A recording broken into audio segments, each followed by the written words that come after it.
Coach, a couple of questions. First, what is the practice schedule for this week, getting ready for the bowl game? Kind of like a regular week, although we had kind of a quick practice yesterday. We had a heavy practice today. We'll practice again tomorrow. The next day, then we'll fly to Fort Worth. And secondly, so if you saw Missouri as a third SEC team to have to cancel out from a bowl game because of COVID. When does your team test this week, and are there any concerns that you'll have enough team to take to the bowl game? We've already tested once this week. We test again tomorrow, and then I think there's a third test. There's 3 or 4 tests every week anyway. So I mean, yeah, we have more tests around here than it's nonstop tests. Hey, Mike, just in terms of guys going back home over Christmas, how did you guys kind of manage that, and what was your guys' process in terms of, did you guys let guys go home for Christmas, and then how did that kind of work out with your guys? Yes, we did. We'd had a long season, and, we'd kind of gone through the grinder with limited numbers, so we thought it was important for them to rest up, and so that everybody had a good Christmas, but they seemed really excited to be back, so. Next, we'll go to Joel Coleman. Mike, just kind of what's some of your early impressions of Tulsa and what you feel like you guys will be seeing on Thursday? Good sound team, well coached. They play together well. That's, I guess, the biggest thing that jumps off the screen is they play together well. They're a little bit older group, so, those guys are used to playing with one another. And so I would say the overall execution is probably the biggest thing. I mean, and they have some individuals that are good. They're big in the secondary, but, the biggest thing I would say is how they execute. We'll go back to Ben Portnoy. Mike, I don't think we've actually been able to talk to you since he signed, but you guys got Jack Abraham coming in at quarterback next year. I guess just in terms of that, I know you talked about adding guys in the portal. Just what does he bring in terms of experience, and what's that going to be like to have another older guy in the room come spring? Well, we're excited. We're excited and looking forward to going to work,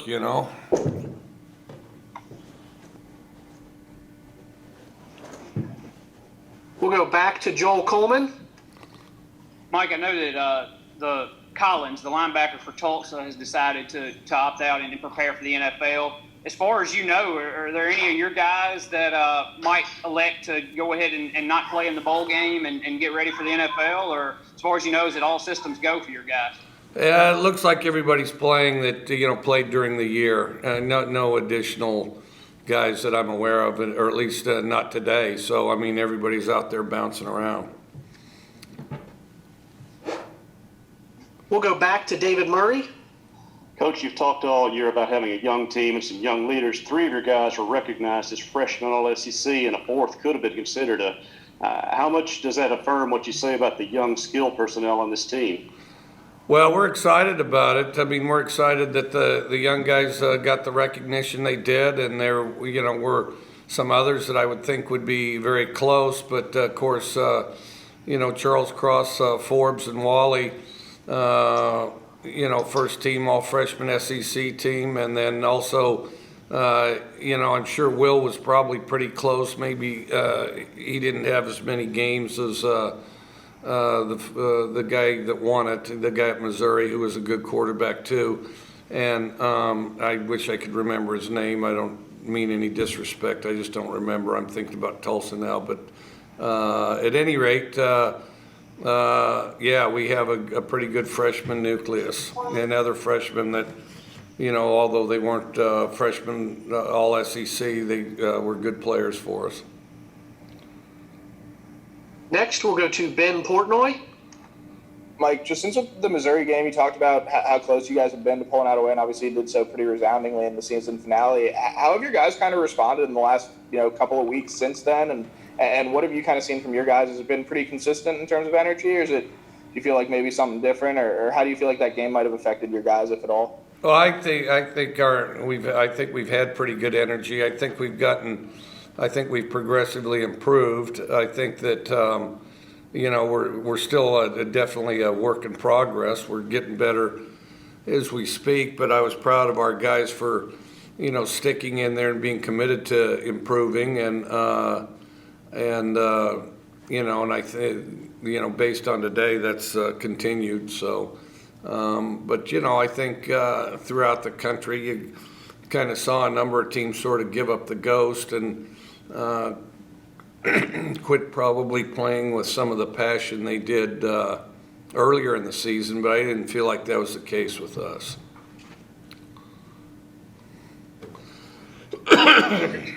Next, we go to Steve Robertson.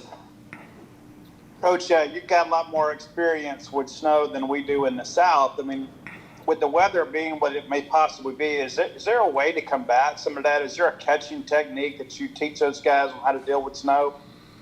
You just relax, and these guys are all wearing gloves anyway, so I haven't found, it to be a big deal. You just go out and do it. I mean, the NFL does it all the time, so anytime our guys want to complain about cold weather, I just try to remind them what the weather is in Buffalo and Green Bay and Chicago and Minnesota and New England and the Giants, the Jets, the list goes on. Denver, Kansas City, Seattle, we can go on and on. But you just, you keep them warm with the warmers, and then just relax and catch it. Next, we'll go to Brian Haydad. Coach, normally you have, a full month of planning and preparation and practice before a bowl game, or at least close to it. With everything being so condensed, how many practices are you actually going to be able to get in before the bowl game? We're going to get about 4. It's not like the 20-some practices. We're going to get about 4. It's not the traditional bowl schedule where you can really work your young guys a lot. It's more like just a game week for a road game. We will throw it back to Steve Robertson. Yeah, Coach, there's been a lot of shuffling, I guess, with these bowl opponents. But you guys get Tulsa, a lot of run, a lot of off-man coverage and stuff defensively. But what have been your impressions of them, and how do you see them as stacking up as an opponent? They're. I think they're a good opponent, and I think that they're gritty. Which I think, and I know several of the coaches over there, and those guys are gritty, fully committed football guys. I think their team kind of represents that. You just have an awful lot of guys in the right place at the right time, and I think that's a credit to their whole team because they've worked long and hard, and as a result put together a good season.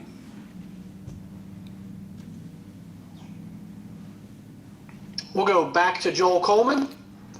Mike, I assume you'll wait till after the bowl game for these kind of conversations, or you may already have some kind of an idea, but given the fact some of your seniors can return, do you kind of already know who's coming back and who's not for next season? Do you kind of already have in your mind an idea, or are there still some discussions to be had to kind of figure all that out? I think it's mixed. I think it's mixed, and then also I think in some cases we're not going to know till after the bowl game or maybe even January. I think some of the guys are kind of thinking it through. It seems like, but some are coming back.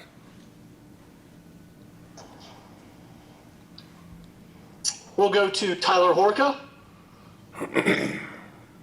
Mike, I know we've asked it quite a bit, but just having a little bit more time to reflect on it, what's it been like to think about what Will Rogers has done this year? I know you've been coaching for a long time, head coach for almost 20 years, and you've never started a true freshman. So for him to do what he's done in the 5 games he started, what does it mean to you? Well, I think he's done a really good job. I mean, he's as far along as a true freshman as I've had, and and part of it, I think that I've always thought coaches' kids, there's valuable information that passes across the dinner table along with the potatoes and the roast beef or whatever they're eating. And, guys that grow up with it seem to have kind of a little bit of depth to their knowledge and an understanding of studying film. I think that served him extremely well. And then also, just how to carry himself with a team in the huddle, that type of thing. And I think he's continued to grow in that regard. We'll go back to Steve Robertson.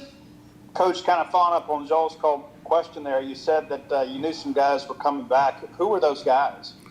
Well, I don't feel good about revealing that, especially given the fact some of them might change their mind. But, I think that it's the guys that probably don't have a lot of options, if they were to leave. Some may want to, embark on their career, with as far as their major, that type of thing. But then, some are analyzing what their stock is as far as the NFL goes. And me personally, I think in all cases their stock goes up if they stay another year. And I've always found the NFL kind of looks at it the same way. They're in no hurry to get guys. Their basic position's kind of an obvious one, which is if you're good enough to play in that league, they'll eventually get you anyway. And then, if you're kind of on the bubble, the better you develop your skills and the better player you are coming out of college, the better your chances of, making a team in the NFL. And, by quality guys making the team, it elevates the quality of the NFL. So I've never found the NFL to be in any hurry to swoop these guys up. Occasionally there may be some, great player where somebody's got, first pick in the draft or something. They may want a guy to come out for that reason. But overall, I've never found them to really chase it very aggressively. They're not going to ignore talent and quality guys coming out, but then, time after time after time, a scout or an NFL guy will say he should have stayed another year, and because they're still there one way or the other. Next, we'll go back to Joel Coleman. Mike, I know we've heard you say a couple times, as pertaining to the bowl game in particular, football players want to play, and I'm sure, football coaches want to coach. It's been a long 6 months, though, I'm sure, getting tested 3 times a week and all that whole night. Is there any part of you or these guys that are kind of just ready to, I guess, have a break and kind of maybe start over fresh in the spring or next fall and kind of be back to normal, hopefully? Probably a little of both, but it gets, you get into a rhythm coaching and playing these games, and this year we didn't have as many as you usually do, so I think we're definitely excited to play, no question about it. And then of course the season was set later than it usually is, but no, we're excited to play. We're excited to improve and really looking forward to the game. No question about that. And then, of course, I think we all plan to have a real productive off season in spring. Like I've mentioned before, the distractions of this year. It wasn't, the football itself and playing football. That was the bright spot. That was the best thing that this season offered. All the joyless distractions, interruptions, and people hiding behind science that's constantly contradicting itself. That was the part that created elements that were about as joyless as they could possibly be. Next, we'll go to Tyler Horka. Got on here a little late, so I'm sorry if this has already been asked, but how does the roster numbers look? Are you guys, it's been a while now, are you guys about as full strength as you've been in a while? Yes, we are. More than we've been, at least as of today, more than we've been probably in a month and a half. And then you also mentioned only having 4 true practices in preparation for Tulsa. I'm just curious about the logistics. What did last week look like? How often were you guys able to get on the field, or are all those starting today and this week? No, they went home for Christmas. They've been home for the previous 6 days. Previous to yesterday. And then just one last one, kind of following up on that. What was the announcement for the bowl like last Sunday? Were you guys able to be all in the same spot and kind of share that moment together, or just kind of how did all that go down? They'd heard about it on the internet or the social media before, and then we had the meeting, and and everybody was excited about the opportunity, to play, or at least appeared to me. Maybe somebody in there's not, but he'll get his stack of gear, and hopefully that'll make him happy. But nevertheless, the vast majority very enthusiastic, very excited to stay together and play another game.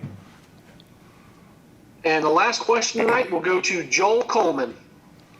I was curious, with it being a New Year's Eve game, it's a pretty early game. Will you guys kind of get to stick around and I guess enjoy the evening, I guess, after the game, or will you all come straight home? I know bowl games typically allow you to enjoy some things, whether it be bowl gifts or whatever, and be an event. I didn't know if it would be just play the game and come home, or if you guys might get to enjoy things a little bit on that day. The schedules vary quite a bit. I mean, the majority are flying home right after the game, and or since it's early and all that, or they're flying back after the game, and then they're free until we start school again. I'm staying in Fort Worth after the game, and it varies, depends, where people's families are and stuff like that. I guess this is kind of where they're doing their holiday plans in some cases.